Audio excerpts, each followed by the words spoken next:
Clip number 653۔ اس clip میں آپ قرآن پاک کی سورہ حجر کی آیت نمبر 89 سے 93 تک کی تلاوت، ترجمہ اور تفسیر قرآن صراط الجنان سماعت فرمائیں گے۔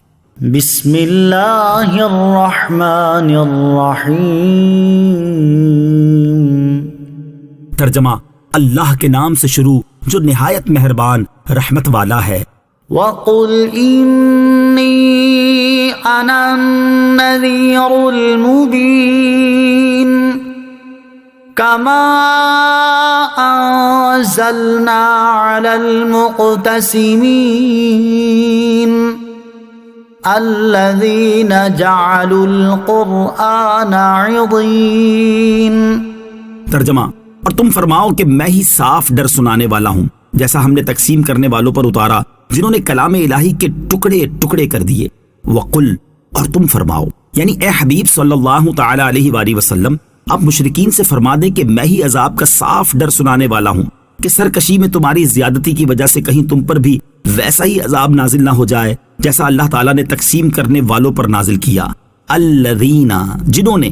تقسیم کرنے والوں سے کون لوگ مراد ہیں؟ اس بارے میں مفسرین کے متعدد اقوال ہیں۔ نمبر 1، حضرت عبداللہ ابن عباس رضی اللہ تعالیٰ عنہما فرماتے ہیں کہ تقسیم کرنے والوں سے یہودی اور عیسائی مراد ہیں، کیونکہ انہوں نے قرآن پاک کو 2 حصوں میں تقسیم کر دیا، یعنی قرآن کریم کا جو حصہ ان کی کتابوں کے موافق تھا وہ اس پر ایمان لائے اور باقی کے منکر ہو گئے۔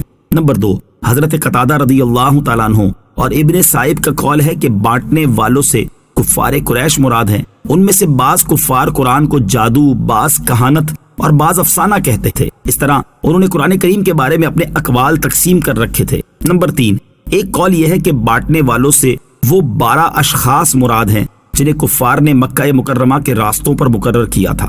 حج کے زمانے میں ہر راستے پر ان میں سے ایک ایک شخص بیٹھ جاتا تھا اور وہ آنے والوں کو بہکانے اور نبی اکرم صلی اللہ علیہ وسلم سے منحرف کرنے کے لیے ایک ایک بات مقرر کر لیتا تھا کہ کوئی آنے والوں سے یہ کہتا تھا ان کی باتوں میں نہ آنا کہ وہ جادوگر ہیں، کوئی کہتا تھا وہ کذاب ہیں، کوئی کہتا وہ مجنون ہیں، کوئی کہتا وہ کاہن ہیں، کوئی کہتا وہ شاعر ہیں۔ یہ سن کر لوگ جب خانہ کعبہ کے دروازے پر آتے تو وہاں ولید بن مغیرہ بیٹھا رہتا، اس سے رسول کریم صلی اللہ تعالی علیہ وسلم کا حال دریافت کرتے اور کہتے کہ ہم نے مکہ مکرمہ آتے ہوئے شہر کے کنارے ان کی نسبت ایسا سنا۔ وہ کہہ دیتا کہ ٹھیک سنا۔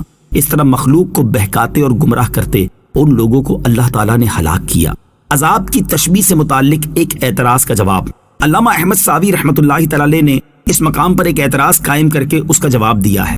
وہ اعتراض یہ ہے کہ جس عذاب سے ڈرایا گیا ہے اسے کسی ایسی چیز کے ساتھ تشبیہ دینی چاہیے کہ جو واقع ہو چکی ہو تاکہ اس کے ذریعے نصیحت حاصل ہو۔ حالانکہ جب یہ آیت نازل ہوئی اس وقت تک تو تقسیم کرنے والوں پر کوئی عذاب نازل نہیں ہوا تھا۔ اس کے جواب میں فرماتے ہیں یہاں عذاب کو اس چیز کے ساتھ تشبیہ دی گئی ہے جس کا واقع ہونا یقینی تھا، تو یہ گویا کہ ایسے ہے جیسے واقع ہو گیا اور غزوہ بدر کے دن اس کا وقوع ہو گیا تھا، لہٰذا یہاں تقسیم کرنے والوں کے عذاب کے ساتھ اس عذاب کو تشبیہ دینا درست ہے جس سے ڈرایا گیا ہے۔ فَوَرَبِّكَ لَنَسْأَلَنَّهُمْ أَجْمَعِينَ عَمَّا كَانُوا يَعْمَلُونَ۔ ترجمہ: تو تمہارے رب کی قسم ہم ضرور ان سب سے پوچھیں گے اس کے بارے میں جو وہ کرتے تھے۔ فَوَرَبِّكَ، تو تمہارے رب کی قسم۔ اس آیت اور اس کے بعد والی آیت کی تفسیر یہ ہے کہ اے حبیب صلی اللہ تعالی علیہ وآلہ وسلم، آپ کے رب عز و جل کی قسم، ہم قیامت کے دن مقتسمین سے ان کے اس عمل اور دیگر تمام گناہوں کے بارے میں ضرور پوچھیں گے۔ دوسری تفسیر یہ ہے کہ اے حبیب صلی اللہ تعالی علیہ وسلم، آپ کے رب عز و جل کی قسم، ہم قیامت کے دن تمام مکلفین سے ان کے ایمان، کفر اور دیگر تمام اعمال کے بارے میں پوچھیں گے۔